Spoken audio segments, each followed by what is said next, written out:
Takže zdravím vás lidi u našeho nového videa ze serveru Lotira 2. Vítám vás u svého videa teda Křemílek a Vochumurka. Vím, že to zní opravdu divně, ale rozhodli jsme se pro vás natáčet různé let's play a návody, jak tady začít, jak to tady chodí a tohle. Takže se asi do toho rovnou pustíme. Dobrý, tohle. Kolik máš plášťů? 25. Čí, polo. Tak jdem na to. Dostanete z začátku tady pečeť ledového Fénixe, která teda mám pocit, že nepřidává vůbec nic, ale na ozdobu je to docela pěkný. Elixíry 200 kusů zelených a 100 kusů fialových. Je to teda 10 rychlost útoku a 10 rychlost pohybu, ale tak aspoň něco. A automatický elixíry, což je docela dobrý. Už to tady dáváme docela dobře, teda já jsem se ani jednou zatím nesek, ale buďte. No nic, a co nám povíš ty Křemílku, něco zajímavého ze svého života? Ze svého života?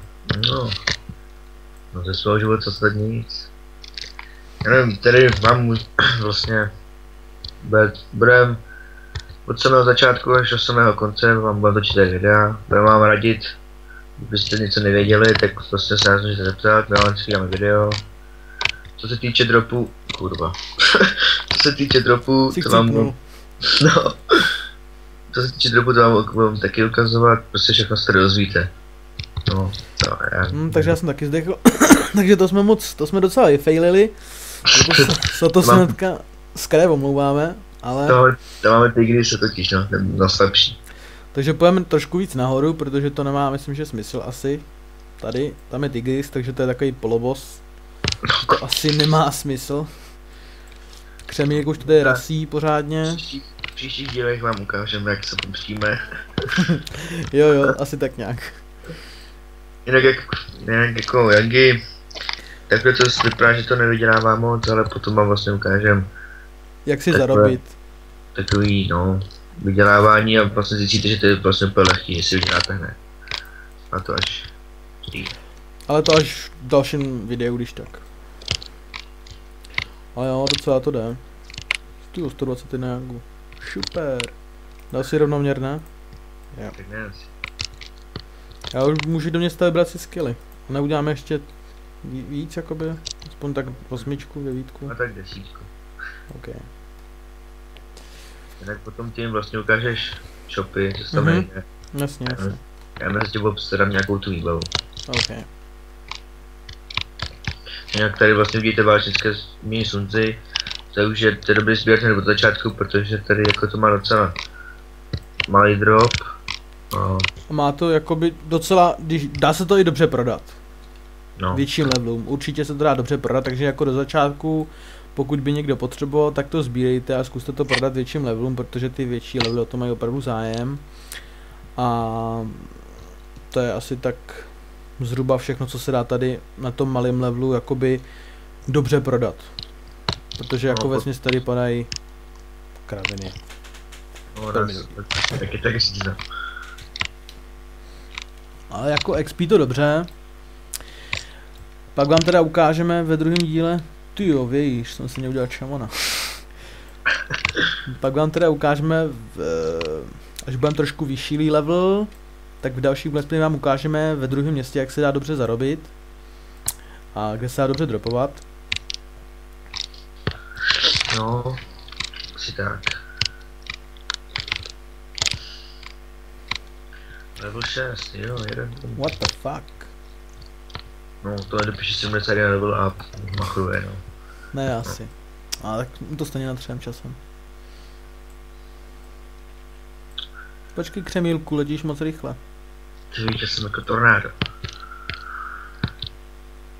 Já měl si pláště. Oh shit, motherfucker. Jinak maximální level, co se tady dá dělat je 105, myslím zatím. 105, no. Jako a první stopce tady má 91, je to var. No. A je to poměrně skilla. Já prosím si pláště takové, ty nepotřebuješ strašně dlouho. Tak já jich tady ještě pár mám, počkej, nejbej se hrozně klepou ruce. No jinak jako nejvíc lidí hraje v modrej, to je jako jasný, to je na každém serveru, ale tam je na stránkách je 4000, a to je polovina z toho. No ale prostě řeknu vám to takhle, prostě frajeři hrajou na žlutý. No. Zase na modrých je nejvíc lidí, na žlutý je zase největší level, no, takže ono to nějak jedno. No, co se týče komunikace, tak tady jsou vlastně, je to tady propojený, že všichni kecají dohromady, jakoby no. V jednom chatu, to je jasný. Což je dobrý třeba při obchodu, když chcete něco prodat. Třeba ty válečné sumzy nebo tohle, ještě pokud to chcete dobře prodat, tak stačí udělat tu 15 a už můžete volat. Pojď se těch Yangů, ty to nezbíráš, ty jo, jseš vůl. Fíha. No jinak co nás mohlo zajímat. Bonusy to vám potom všechno ukáže Chmůlka, až bude projít ty shopy. Vás s těma seznámí se vším, kde co je. No já bych dodělal level teďko, našel bych jim ukázat ty shopy a tohle, asi ne. No ty půjdeš ukázat shopy a uděláme vývojíčku. OK. Takže já vám ukážu, jak to tady vypadá. Samozřejmě nebudem vidět, že tady je hodně lidí, protože jsem na H4. Z důvodu toho, aby se mi to tolik nesekalo. Ono se mi to jako seká stejně, ale není to tak šílený. Protože na H1 přece jenom je docela většinou dost lidí, takže se mi to seká více. A tak se mrknem teda, co tu máme. Jo, takže si první vyberem skilly. Mám jít za potom... Archera nebo Daggera, co myslíš? Pojď Daggera, můžeš si předměnit kdykoliv. Okay. Potom to je vlastně od začátku, jako kdyby si chtěl běžet ven, ven tu od pacholka, stařenku. Jasně, ok. Tak neběhal jako šulínek. Jo, takže no teď už jsem teda u obchodníka se zbraním, teda s zbrněním, takže to je jedno, to vezmu odsaď. Takže u obchodníka, u zbrojíře z výzbrojí, koupíte obleky od levelu 1 do levelu 26. Výhoda v tohoto serveru je, že vlastně tady nepotřebujete nic, jenom Yangy do plus 9, u těchto brnění nepotřebujete vůbec nic, takže do plus 9 to vyrobíte úplně jakoby de facto bez problému, stačí když si, jak vám ukážem, zarobíte pár Yangů a pak to vlastně koupíte po více kusech a pak to zkusíte vylepšit u kováře. Jedno z toho určitě vyjde na plus 9. Tohle je Levisův prsten, to je něco jako teleportační prsten, funguje to na principu toho, že se můžete teleportovat do různých oblastí. Problém v tom je takový, že to je jednou za 2 minuty, což si myslím, že není tak hrozný, takže se to dá přežít. Tady jsou zbraně, vidíte, plus 9 je tady dlouhý meč od levelu 5, plus 9, takže ten si asi možná koupím, ale já si spíš koupím díky, protože jsem ninja. Ale díky jsou jenom plus 5, takže bohužel to je takový jakoby asi rádoby bug toto. Nevím, jestli to je záměrně, ale je to asi jediný meč, který je tady plus 9, to nevadí. Pak tady máme, co to bylo? Obchod se šípy. Samozřejmě šípy, až po level 50, takže super. Myslím si, že to je dobrý. Tak, teď ukážeme obchodnici, nebo tady to vezmeme pomocnici. Mrkneme se, co je u ní. Jo, tady máme taky Levisův prsten a ohňostroje.